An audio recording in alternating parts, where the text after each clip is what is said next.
Bismillahir Rahmanir Rahim. Walhamdulillahi Rabbil Alameen. Wassalatu wassalamu ala Rasulillahi Kareem wa ala alihi wa sahbihi ajma'een. Assalamu alaikum wa rahmatullahi wa barakatuh. Welcome to WBIMA Muslim Talk Radio, the Muslim voice around the world. I am Yusuf Jaaber, the Executive Director of the Arabic Language Institute in Newark, New Jersey. And we're continuing with our Ramadan series, taking one hadith a day and analyzing it linguistically.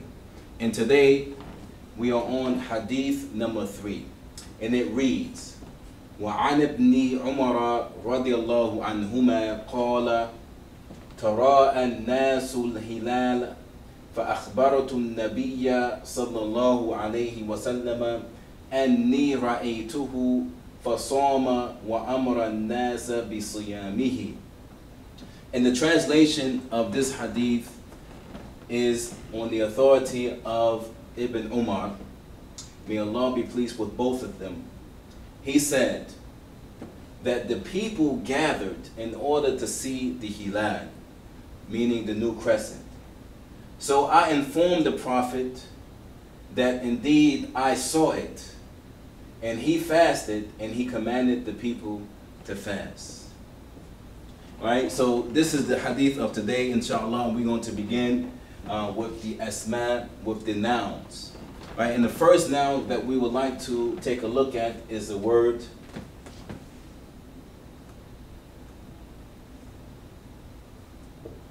an-nas. An-nas meaning the human kind, or mankind, the human race. Right, and the singular actually for an-nas is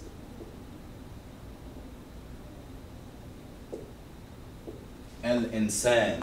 Al-Insan meaning a human being, right? And again, we have the plural for Al-Insan and Nas, right? And we also have what we call Jam'u Jam', right? It is the plural of the plural. If we want to say millions of people or millions of humans, then we can say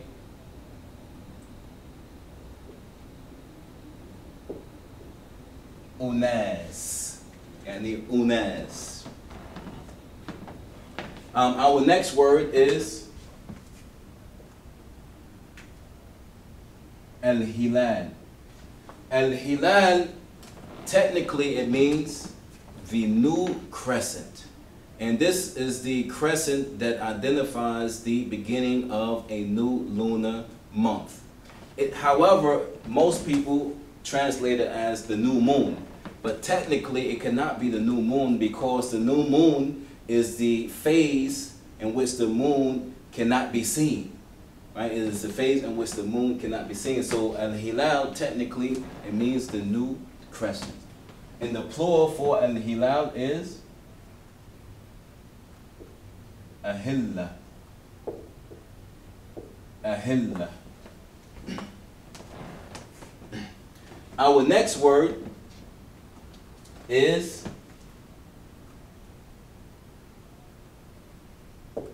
an-nabi. An-nabi. An-nabi means the prophet or an apostle, right? And the plural for an-nabi is anbiya. Anbiya. Right? Or we can say an-nabiyun. Oh, excuse me. Afwan. An-nabiyun. An-nabiyun. Right? This is the plural for an-nabi. Our next word, our next noun, is actually a damir al-muttasil. Right? This is the ya, right? And the ya, it represents, it is an attached pronoun, and it's actually attached to anna, anna, and we're going to see the meaning of anna a little bit later. But it is attached to an article, a harf, right? And the ya, it represents first person, right? So if we say ani, it means indeed I. Indeed, yani I. Right? And we can go to the dual in the plural, which is na. So I can say inna, right? Indeed, yani we, right? Meaning two people, or it can mean more than yani two people. And our last noun is al-siyam. Al-siyam. And we discussed this in the previous hadith that this is also the masdar, the gerund or the verbal noun for sawma yasumu, right? Al-siyam. And also we can say as-sawmu. So sawma yasumu actually has two verbal nouns. Now moving on to the af'al. We're moving on to the verbs at this point. And our first verb is tara'a. Tara'a, it is the sixth form of the verb. And the root for tara'a is actually ra'a. Ra'a, which we discussed in a previous hadith, which means to see. Right? But tara'a in the sixth form, it means that to gather, to see, or to view. And the mudari, the present tense, is yatara'a. Yatara'a.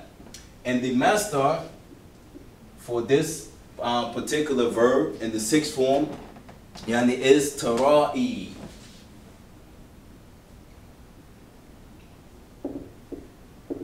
Atara'i, right? Our next verb is akhbara. Akhbara. Akhbara, it is a fourth form of the verb. And we mentioned before that the fourth form of the verb actually begins with an hamza, right? So akhbara, the mudari, is yukhbiru. Yukhbiru, right? Meaning to inform, to inform.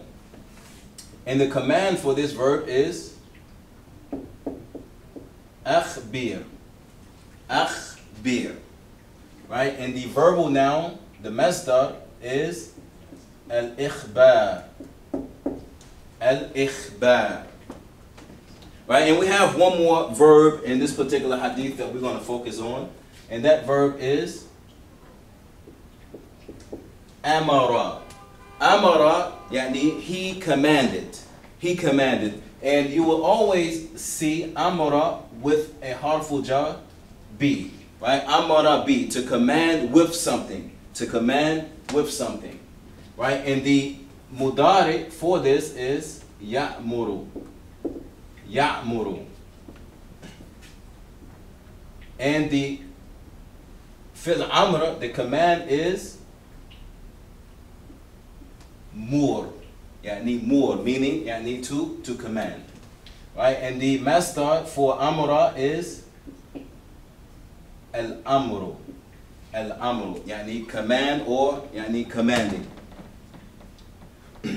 Now moving on to al-huruf, right? These are the articles or the particles, right? And there's one particle that we like to deal with, and that is anna.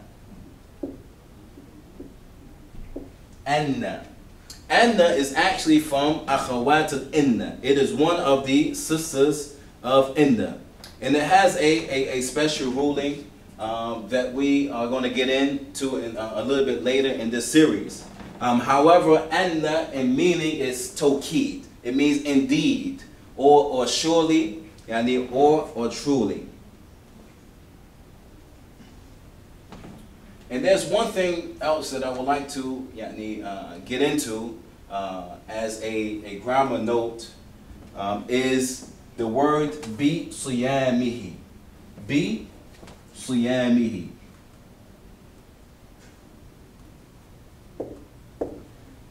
Bi siyamihi. If you notice that there's an attached pronoun, right, which is actually who. Who is the attached pronoun. So, يعني, it means his, right? His, يعني, but you notice that it's been changed, right, to he instead of يعني, who. Now, what makes the who change to he? Right? There's actually يعني, two causes or two factors that makes the who change to he. And this is not for a grammar purpose, but it's only for ease of pronunciation. It's only for ease of pronunciation. Right? The first reason that it becomes kesra is because there is a kesra yani, that precedes it. There's a kesra yani, that precedes it. So bi siyad mi, right? This me here, this kesra affects the who and makes it yani, he. Right? Because it will be a little bit difficult to say bi siyad mi who. Right? Bi siyad mi who. But it's easier to say bi siyad mi he. Right? And the last reason is because it's preceded by a ya. Right? The ya is very similar to the kesra. Right? And because the ya comes before the who, the attached pronoun, it changes it. So that's why we say sallallahu alayhi, alayhi, because there is a ya that comes yani, before. There's a ya that comes before.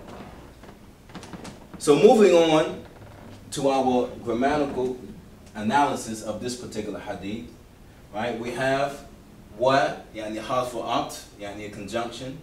An, which is a harfu jar, a preposition.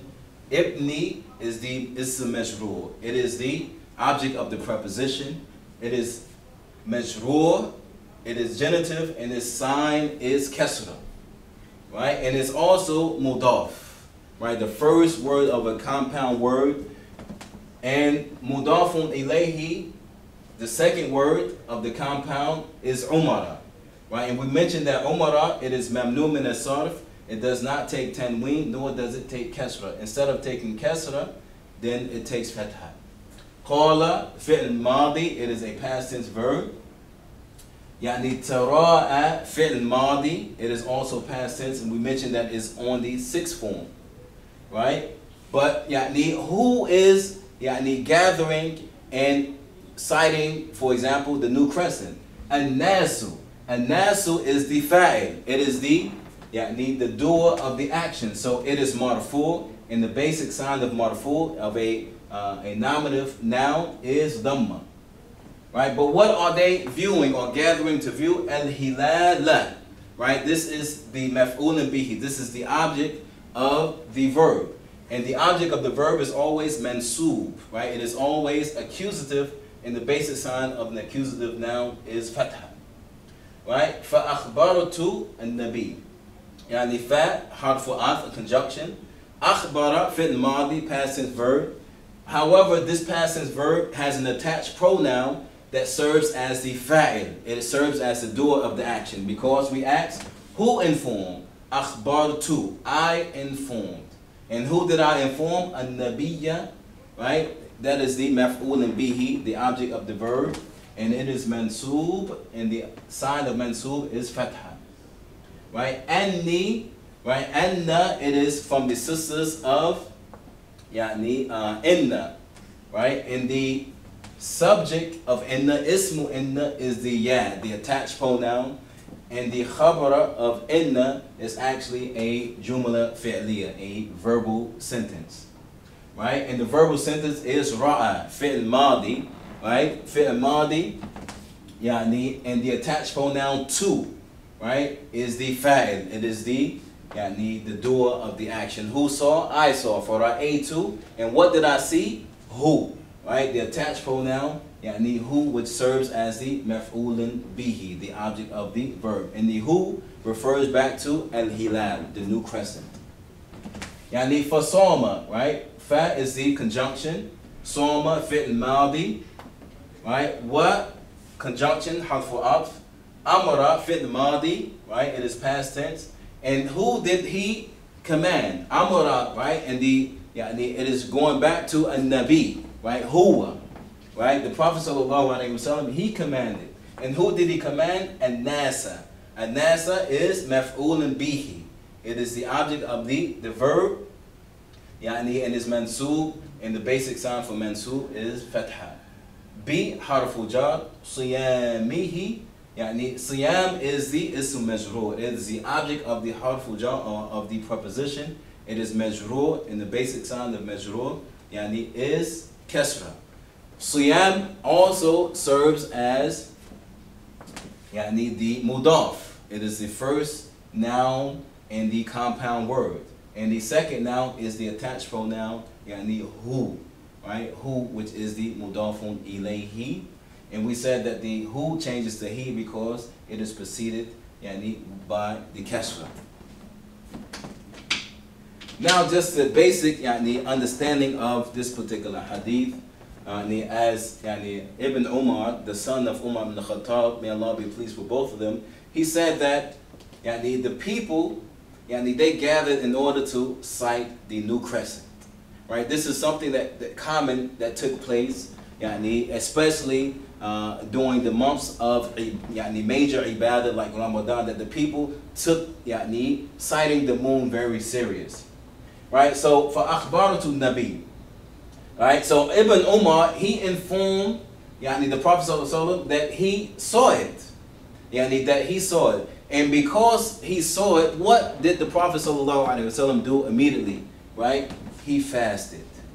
He fasted, and not only did he fast, but he commanded the other people to fast as well. Right? So what we understand is that one trustworthy witness, one trustworthy person that sighted the moon is acceptable in starting off the month of Ramadan. Right? And we know that Ibn Umar, he is very trustworthy. Number one, he is a companion of the Prophet sallallahu alaihi wasallam.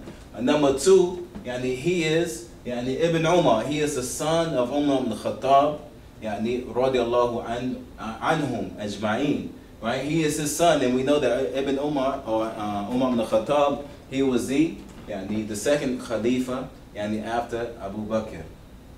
And not only that, Abdullah ibn Umar, he is considered from the Ibadullah, the people or the companions that were named Abdullah, and he was one of them. So he is very, very reliable person, and because of his trustworthiness, in sighting the moon, the Prophet sallallahu alaihi wasallam, he accepted his sighting, and he fasted himself, and he also commanded all the other people to fast.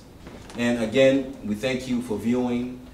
Please stay tuned for other ahadith concerning the month of Ramadan, and also concerning fasting in general. Visit our websites at www.muslimbureau.us, as well as www.arabicinstitute.us. Until next time, assalamu alaikum wa rahmatullahi wa barakatuh.